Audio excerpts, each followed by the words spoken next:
Bonjour à tous et bienvenue sur le Journal du Gamer pour ce Facebook Live. Donc on va vous présenter un petit peu la Nintendo Switch, puisqu'on a reçu en début de semaine la nouvelle console de Nintendo. Voilà, on va essayer de vous montrer un petit peu en détail qu'est-ce qu'on a reçu. Donc d'abord on a reçu plusieurs choses, on a reçu la console en elle-même, dans sa jolie boîte, comme vous pouvez le voir. Assez grande, mais finalement pas plus grosse qu'une boîte de PS4 par exemple. On est en live, Laura, c'est bon, tout marche? Très bien. On a également reçu un contrôleur pro, donc c'est la manette, disons, un peu plus confortable pour le jeu, on va dire, à la télé, pas en mode portable, quoi. Hein. Et on a reçu évidemment Zelda, le principal jeu du line-up. Je pense que c'est le jeu qui est le plus attendu sur la machine. Voilà, on va regarder un petit peu les boîtes en elles-mêmes, donc la Nintendo Switch qui est ici avec des jolis artworks, n'est-ce pas? On a aussi d'autres jolies photos, le packaging est plutôt propre sur cette console. Et on a, je crois bien, la liste de tout ce qu'il y a à l'intérieur ici même, donc c'est plutôt agréable d'avoir ça. Alors je vais essayer de l'ouvrir à l'endroit, parce que tout à l'heure, pendant les tests, je l'ai ouvert, et tout est tombé, donc c'était pas super vidéo génique. Et je crois que j'ai en train de refaire la même erreur. Hop là, voilà. Alors, je l'ai déjà ouverte une fois, donc il n'y a plus tous les papiers, tout ça, mais j'ai quand même remis, histoire de dire c'est quand même un petit peu neuf. Ah, je fais attention à l'ombre, me dit-on. Alors, nous avons les fameux Joy-Con, hein, ce sont les manettes qui se mettent de part et d'autre de l'écran, donc un bleu et un rose, ils se mettront, vous savez, de chaque côté de l'écran. Je vais les poser à côté, enfin je vais plutôt les montrer de près, regardez un petit peu à quoi ils ressemblent. Donc vous voyez, ils sont plutôt jolis, moi j'aime bien ces couleurs-là, après ils existent aussi en gris pour ceux qui veulent... qui préfèrent des couleurs un petit peu plus sobres. Là, il y a des petits boutons ZL et enfin des petites gâchettes quoi, mais il existe des petites barres qu'on peut accrocher, que je vous montrerai tout à l'heure, pour des gâchettes un petit peu plus, comment dire, pratiques. La console en elle-même, donc il s'agit d'un écran, hein, vraiment. En fait, on imagine la Nintendo Switch, quand on l'a dans son image d'Épinal, c'est plutôt la machine avec les deux manettes sur les côtés, mais en réalité, voilà, ça, c'est la Nintendo Switch, c'est un écran tout simple, avec sur les côtés les endroits où on met les manettes.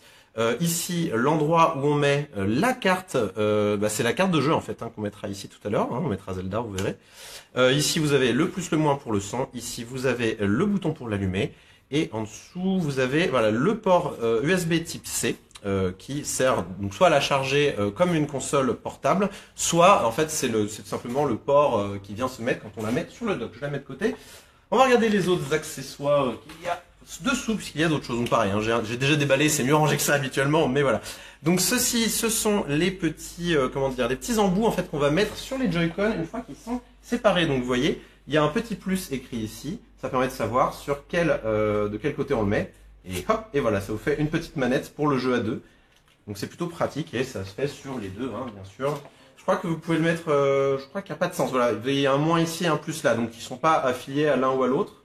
Hop, je vais le mettre dans le bon sens. Oui, des fois c'est un petit peu le casse-tête pour savoir comment ça se met. Et là, vous avez la deuxième manette.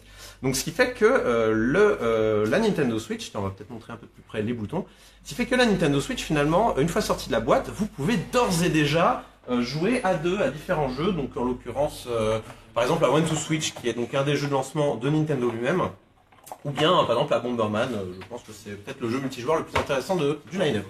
Ici vous avez le chargeur qui peut servir donc soit comme un chargeur classique de console, comme une console portable, donc vous le branchez là-dessous, je vais le montrer rapidement, hop. Bon, de toute façon, on trouvera toutes les configurations des manettes. Vous pouvez les brancher comme ça, comme une console finalement classique, soit il se branche en fait sur le dock de la télé. Donc c'est vraiment l'alimentation. Un câble HDMI, plutôt normal. Alors ça c'est intéressant. C'est le grip. Le grip en fait, c'est ce qui permet de transformer les deux Joy-Con séparés. Donc voilà, c'est pas mal de manipulation, hein, tout ça. Alors ça peut être un petit peu compliqué parfois de retirer ces petites barres, mais on va essayer de le faire sans casser la machine, n'est-ce pas?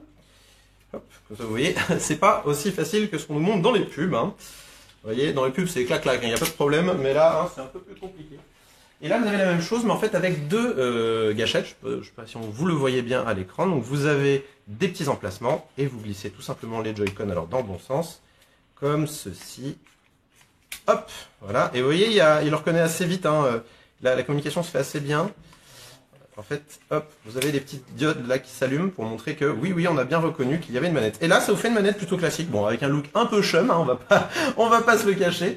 Mais en vrai, en main, elle est plutôt agréable, même si les boutons sont un petit peu petits. On a écrit des premières impressions sur la console, sur le site. Attendez, je vais éviter de vous mettre long parce que c'est vrai que je suis entre la lumière et la console. On a écrit des impressions et donc, comme je vous le disais, dans ces impressions-là, les boutons sont un peu petits, il est vrai, pour une console de salon. Là, le moins et le plus, on dirait que c'est juste pour reconnaître quelle manette est laquelle, mais en vrai, ce sont aussi les boutons Start et Select, grosso modo, de la console.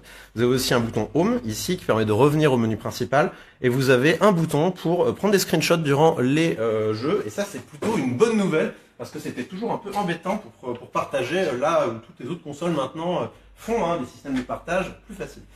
Et le dock, le fameux dock, donc qui est en fait un peu une coquille vide, puisqu'il n'y a pas grand chose là-dedans, ça fait juste le lien entre la télé, je me mets encore entre la lumière et la caméra, c'est terrible.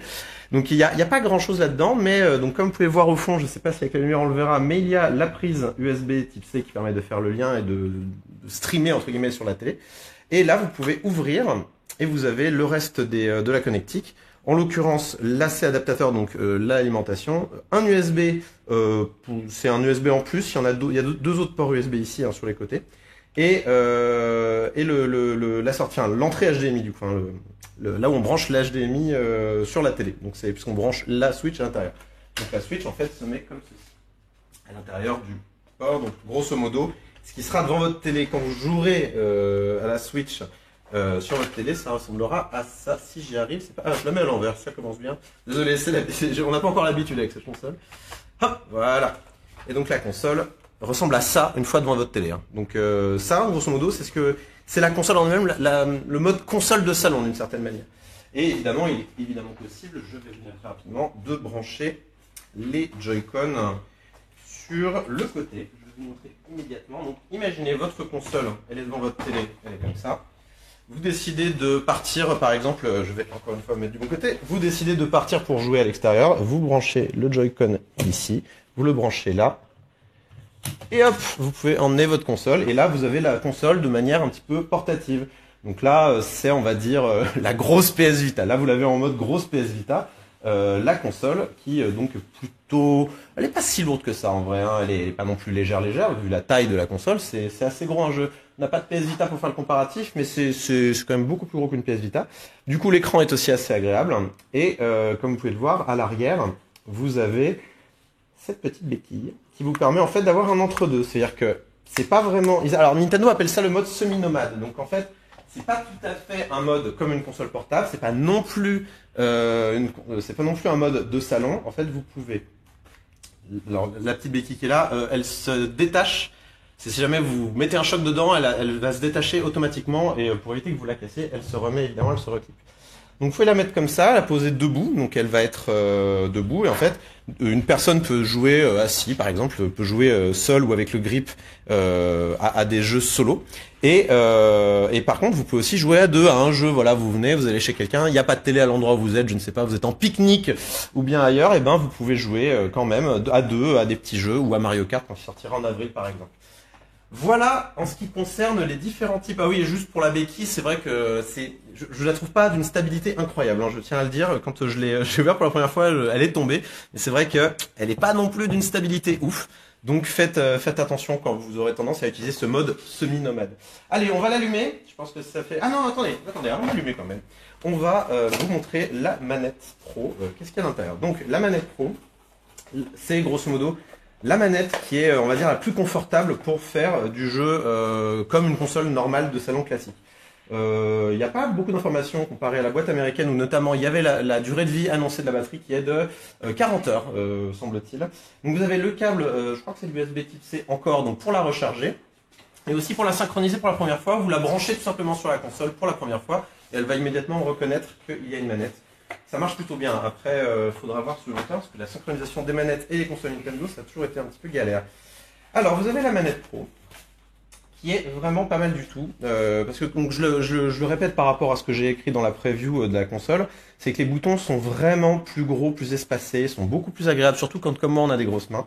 Et les sticks ont une course qui est plus longue avant de toucher le bout, on va dire la limite de ce qu'elle peut faire. Donc ça permet de faire des mouvements plus précis sur des jeux comme typiquement Zelda par exemple.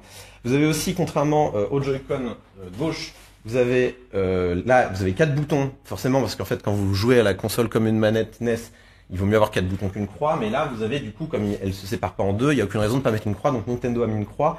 Et cette croix est très bien, elle est très molle et tout, mais voilà, c'est dommage qu'elle soit que sur la Pro. C'est vrai que je pense qu'en termes de compromis, ils auraient peut-être pu mettre une croix aussi sur l'autre manette, mais bon après ça c'est mon avis. Vous avez aussi donc tous les boutons classiques, hein. Vous avez les deux gâchettes, enfin bouton de tranche gâchette de l'autre côté. Vous avez les 4 boutons, moins plus, ainsi que le partage et le bouton home. Ça, il me semble que c'est pour synchroniser, mais j'en ai jamais vraiment eu besoin, donc il l'a reconnu assez facilement. Je dois dire que j'ai pas encore très bien compris la science exacte de comment la synchronisation fonctionnait sur cette console, mais on l'a que depuis 3 jours, donc peut-être que c'est quelque chose que je découvrirai plus tard. Voilà pour le truc. Ah oui, des gens se posaient la question, c'est pas de la gomme, hein, ça, c'est une espèce de plastique un peu plus rugueux pour que l'accroche se fasse de manière plus simple, mais en réalité ce n'est pas de la gomme, hein, donc vous en faites pas, ça ne va pas se détériorer au fil du temps. Allez, on va l'allumer, et on va mettre une cartouche dedans pour l'allumer. Je vais vous montrer, c'est un peu un bazar là-dedans. Hop. Donc on va mettre un jeu à l'intérieur et on va l'allumer pour voir à quoi ressemble l'écran. Donc là par exemple on a Zelda. Comme vous pouvez voir, la boîte de jeu, j'en avais préparé d'autres ici. La boîte de jeu est un peu plus grande qu'une boîte de PS Vita, vous voyez, sur la longueur. Et forcément un peu moins large, mais aussi haute qu'une boîte de jeu PS4. Voilà, donc comme ça vous donne une idée de quel genre d'étagère vous allez avoir besoin pour ranger vos jeux Switch. Et comme vous pouvez voir, hein, une magnifique boîte vide avec juste un petit cartouche en bas. Hein. Bon, ça c'est Kotaku attitré. Les boîtes de la Switch sont un gâchis de plastique. Je pense qu'ils n'ont pas tout à fait tort là-dessus. C'est vrai qu'ils auraient peut-être pu mettre une boîte un petit peu comme les 3DS. Voilà la taille des cartouches, assez petite, moins large qu'une cartouche 3DS, mais dans l'ensemble on reste dans le même ordre de grandeur. J'ai pas de cartouche 3DS pour vous faire le comparatif, c'est pas grave. Et donc elles se mettent ici. Je vais vous montrer immédiatement. Hop. Tout simplement, là, voilà, elles se mettent au-dessus, on appuie, ça fait clic et on referme. D'ailleurs, petite précision, les cartes SD se mettent sous la béquille, comme ça vous saurez, c'est plutôt bien pensé, hein. Là pour le coup ça prend pas plus de place. Et allumons la console, hop, on va appuyer sur le bouton d'allumage. Donc là je l'avais éteinte, hein. C'est pas un mode qui habituellement, on n'a pas tendance à l'éteindre la Switch, c'est un peu comme la PS Vita, on a plutôt tendance à la mettre en veille en vrai. Voilà, et on arrive sur ce menu-là, donc qui est le menu en fait, c'est un lock screen, hein, tout simplement. Et pour la débloquer, on appuie sur n'importe quel bouton 3 fois quand les manettes seront allumées. Voilà, 1, 2, 3 fois, n'importe quel bouton. Vous pouvez aussi appuyer directement sur l'écran tactile, ça marche. Et voilà pour le menu principal. Donc là, vous avez le jeu qui est inséré, en l'occurrence The Legend of Zelda. J'ai signé un papier qui m'interdit de vous en montrer plus. Là, vous avez les différents profils que vous avez sur le jeu. Donc en fait, une fois que vous lancez le jeu, je ne vais pas le lancer complètement, mais il vous demande quel utilisateur vous voulez. Donc vous choisissez celui que vous voulez. Là, par exemple, on a démarré 2 parties de Zelda. Là, il y a la mienne, celle qui est un peu avancée, puis il y a celle qu'on a fait essayer à quelqu'un d'autre qui a commencé le jeu de manière voilà. Donc les données de sauvegarde sont séparées d'un profil à l'autre, ce qui est plutôt bien pensé, surtout quand on sait que les utilisateurs, voilà, les profils, ça peut être un petit peu compliqué. C'est pas forcément une sinécure, notamment enfin moi sur PS4 j'ai toujours tendance à m'emmêler un petit peu les pinceaux. Mais là c'est plutôt clair, donc c'est plutôt pas mal. Voilà en ce qui concerne lui est assez réactif. Et alors moi je voulais vous montrer un truc qui est pas mal, notamment sur le mode mobile. C'est quand vous maintenez, alors regardez, vous avez le bouton Home ici. Quand vous maintenez appuyé sur le bouton Home, vous avez un petit menu qui s'affiche. Alors on va remontrer le menu qui s'affiche. Hop. Quand vous maintenez le bouton Home appuyé, hop, vous avez un petit menu qui s'affiche avec des ouais, montre bien le. Ouais, je vais mettre la traduction, puis on mettra sur le grand écran si jamais il faut vraiment montrer. Vous avez des options assez utiles, notamment en mode portable, comme le mode avion. Ah, montre bien le mode. Attends, parce qu'il y a le réalisateur qui demande plein de trucs et c'est compliqué. Voilà, donc il y a le mode avion on peut y accéder assez rapidement. Voilà le mode avion qui est en dessous. Vous avez aussi la luminosité, on peut gérer assez rapidement. Et donc la luminosité auto, on peut aussi la mettre en veille directement depuis ce menu-là. Par exemple sur PS Vita, c'est un peu ennuyeux d'aller chercher la luminosité. Il faut aller dans les paramètres, tout ça. Là au moins on peut y accéder directement depuis un menu qui peut s'afficher pendant le jeu. Et ça c'est plutôt pas mal. Vous n'avez pas à revenir dans le menu Home pour aller chercher les paramètres, pour changer la luminosité. C'est plutôt bien pratique. Allez, et maintenant on va montrer la dernière fonctionnalité de la console, qui est le passage évidemment on va dire du mode de salon vers le mode portable. Donc pour ça, on va prendre le petit boîtier qui est là, vous l'ouvrez, vous avez donc l'alimentation, vous prenez le câble d'alimentation, qui est ici, tous les fils emmêlés. Hop, vous ouvrez comme ça, vous branchez le câble d'alimentation ici. Hop. On le laisse ouvert pour l'instant. Si je prends un peu de place et on le branche là, c'est enfantin. On prend ensuite un câble HDMI que j'ai préalablement branché et vous le mettez ici. Hop. Et là, en fait, pour le refermer, vous avez aussi un petit passage pour passer les câbles, ça c'est plutôt pas mal. Donc ça veut dire que techniquement, votre switch, vous pouvez la mettre debout. Enfin, le dock, on va dire, vous pouvez le mettre debout. Vous pouvez aussi le mettre couché si ça vous chante. C'est pas vraiment fait pour en vrai, il vaut mieux le mettre comme ceci. Hein. C'est comme ça que ça a été conçu. J'espère que c'est la bonne source. On va voir ça tout de suite. Et normalement, si on le branche comme ceci, la magie est censée opérer sur la télé. J'espère que c'est la bonne source. Voilà. Et ça marche nickel. Et donc, c'est comme ça qu'en général, vous allez jouer à vos gros jeux de manière comme une console de salon classique, quoi. Et si vous avez envie de repartir avec la Switch, bah, comme je vous l'ai dit, vous prenez comme ceci. Et là, vous allez voir, par contre, c'est instantané. Quand vous la retirez, hop, et on repasse immédiatement sur la machine en mode portable. Et ça, c'est plutôt cool. Dans ce sens-là, ça marche plus vite. En vrai, quand vous la remettez comme ça sur la télé, que ça met un petit peu de temps à venir, en général, c'est pas de la faute de la Switch. En général, c'est plutôt la télé qui voit débarquer un nouveau